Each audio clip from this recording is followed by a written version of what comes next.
Hello everyone, this is Ramya. First of all thank you so much. నా last వీడియోకి మంచిగా positive comments పెడుతున్నారు.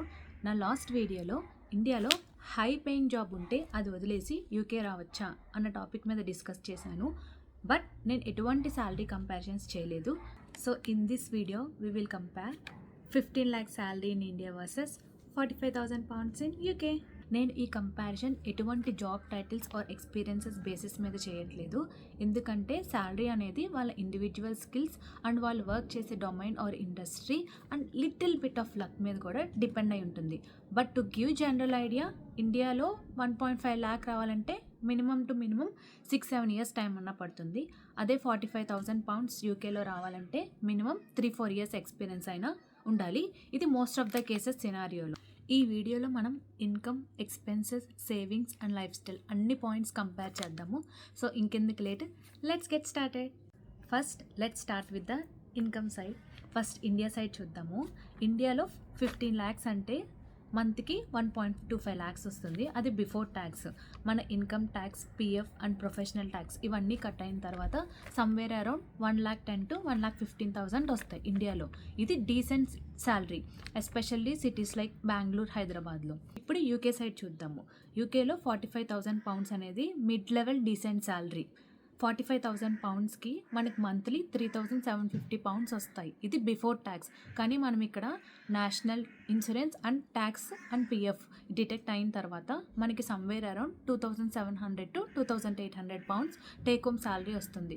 So మన ఇండియన్ కరెన్సీలో కంపేర్ చేసుకుంటే ఇది సమ్వేర్ అరౌండ్ 3 lakh to 3,25,000 అయితే మనకి మంత్లీ ఇన్కమ్ వస్తుంది. చూడ్డానికి రెండు డీసెంట్ అమౌంట్ లానే అనిపిస్తుంది, కానీ రియల్ డిఫరెన్స్ మనం ఖర్చు పెట్టే ఎక్స్పెన్సెస్ దగ్గరే ఉంటుంది. ఫస్ట్ మనము యూకే సైడ్ లండన్ చూద్దాము.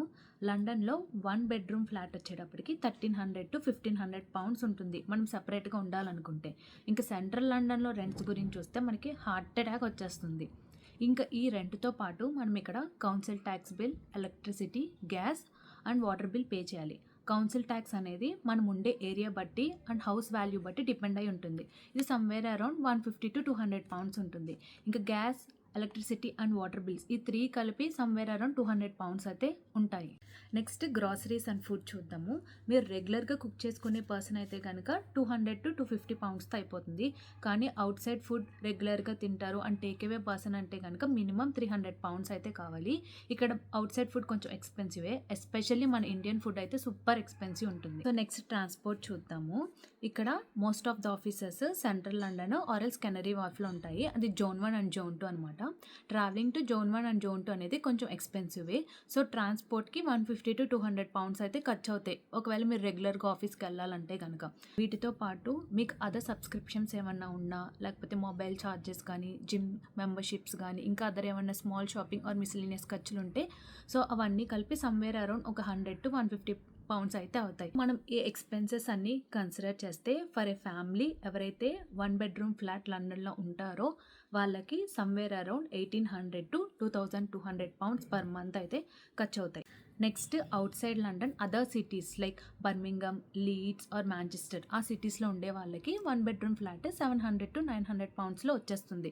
ఇంకా మిగిలిన ఎక్స్పెన్సెస్ కూడా లండన్తో కంపేర్ చేస్తే కొంచెం తక్కువగానే ఉంటాయి. ఇది ఫీజిబుల్, ఎస్పెషల్లీ ఎవరికైతే వర్క్ ఫ్రమ్ హోమ్ జాబ్స్ ఉంటాయో అండ్ లండన్కి ట్రావెల్ చేయాల్సిన అవసరం ఉండదు. కానీ ఒకవేళ లండన్కి ట్రావెల్ చేయాలనుకో వీక్లీ వన్స్ ఆర్ ట్వైస్ వాళ్ళకి ట్రాన్స్పోర్టేషన్ కొంచెం ఎక్కువే ఖర్చు అవుతుంది అనమాట. సో వాళ్ళకి 300 to 400 pounds అయితే ఖర్చు అవుతుంది. బట్ లండన్తో కంపేర్ చేస్తే వాళ్ళకి మంత్లీ ఎక్స్పెన్సెస్ ఒక 1,500 to 1,700తో అయిపోతాయి. నెక్స్ట్ మనము ఇక్కడ health care and education compare చేద్దాము. ఇక్కడ హెల్త్ కేర్ ఫ్రీయే. మనం ఎప్పుడైతే వీసా వేసుకుంటామో అప్పుడే మనం ఐహెచ్ఎస్ పే చేసేస్తాము. సో మనకి హెల్త్ కేర్ అనేది ఆ టైంలో ఫ్రీ ఉంటుంది. ఫ్రీ అనే మాటే తప్ప, కానీ మనకు ఒక అపాయింట్మెంట్ దొరకాలన్నా సరే చాలా అవర్స్ వెయిట్ చేయాలి. లేదు మనం ప్రైవేట్గా తీసుకోవాలంటే కనుక పర్ విజిట్కి 100 to 150 pounds అయితే ఉంటుంది. Next coming to education.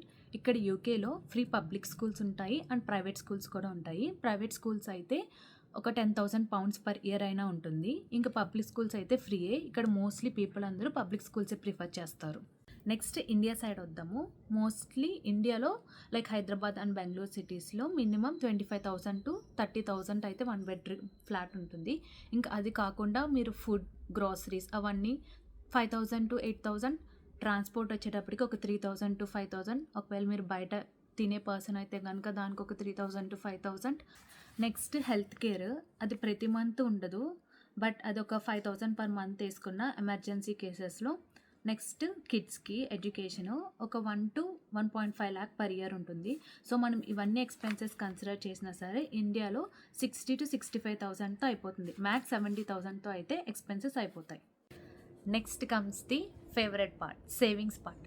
So లండన్లో అయితే మనకు వచ్చే 2700 to 2800 పౌండ్స్కి మన ఖర్చులన్నీ పోగా ఒక 600 to 700 సేవ్ చేసుకోవచ్చు. అదే అవుట్ సైడ్ లండన్ అయితే కనుక వాళ్ళు ఒక 800 to 1000 పౌండ్స్ అయితే సేవ్ చేసుకోవచ్చు.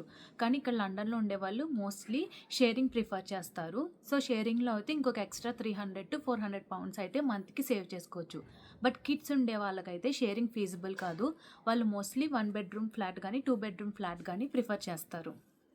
అదే ఇండియాలో అయితే మన అన్ని ఎక్స్పెన్సెస్ 60 to 65,000 అయిపోయినా సరే మనం మినిమం టు మినిమం 40 to 50,000 అయితే సేవింగ్ చేసుకోవచ్చు. అండ్ నేను ఇక్కడ ఇంకొక పాయింట్ ఏం మెన్షన్ చేయాలనుకుంటున్నానంటే, మీకు ఇండియాలో 15 lakhs రావడానికి ఒక 6 to 7 years ఎక్స్పీరియన్స్ పడుతుంది. బట్ మీకు ఖర్చు ఏమీ అవ్వదు. బట్ అదే 45,000 పౌండ్స్ యూకే రావాలి అంటే మీరు ఫస్ట్ స్టూడెంట్గా వచ్చినప్పుడు ఒక 25 lakhs యాజ్ ఎ స్టూడెంట్ మీరు ఇన్వెస్ట్ చేస్తారు. దాని తర్వాత మీరు పిఎస్డబ్ల్యూ అప్లై చేసుకుంటారు. పిఎస్డబ్ల్యూలో వెంటనే జాబ్ వస్తే వెల్ అండ్ గుడ్. ఒకవేళ లేదు అంటే కనుక మీరు 1-2 years మీకు అక్కడ టైం వేస్ట్ అవుతుంది. దాని తర్వాత జాబ్ వచ్చిన తర్వాత మీకు ఒక 3 to 4 yearsకి కానీ 45,000 పౌండ్స్కి రీచ్ అవ్వరు. సేవింగ్స్ కన్సిడర్ చేసుకునేటప్పుడు యూకేలో మీకు ఏమన్నా లోన్ అమౌంట్ ఉంటే ఆ లోన్ అమౌంట్ని కూడా సేవింగ్స్ నుంచి తీసేయాలి. సో ఆ పాయింట్ కూడా మీరు కన్సిడర్ చేయాలి. లాస్ట్కి ఫైనల్గా నేనేం చెప్పాలనుకుంటున్నానంటే, ఒకవేళ మీకు ఇండియాలో 15 lakhs కన్నా శాలరీ అబోవ్ వస్తే అండ్ స్మార్ట్గా లైఫ్ని ప్లాన్ చేసుకుంటే you can save well and live comfortably. మీరు ఏది ప్రిఫర్ చేస్తారు? 15 lakhs ఇన్ ఇండియానా ఆర్ ఎల్స్ 45,000 పౌండ్స్ ఇన్ యూకేనా? ఏది ప్రిఫర్ చేస్తారో కమెంట్ సెక్షన్లో చెప్పండి. ఈ వీడియో నచ్చితే ప్లీజ్ లైక్ చేయండి, సబ్స్క్రైబ్ చేయండి. అండ్ ఈ వీడియో ఇన్ఫర్మేషన్ చాలామందికి యూజ్ అవుతుంది. సో ప్లీజ్ షేర్ చేయండి. నేను ఇంకా ఇలాంటి ఇన్ఫర్మేటివ్ వీడియోస్ ప్లాన్ చేస్తున్నాను. So thank you for watching. Bye.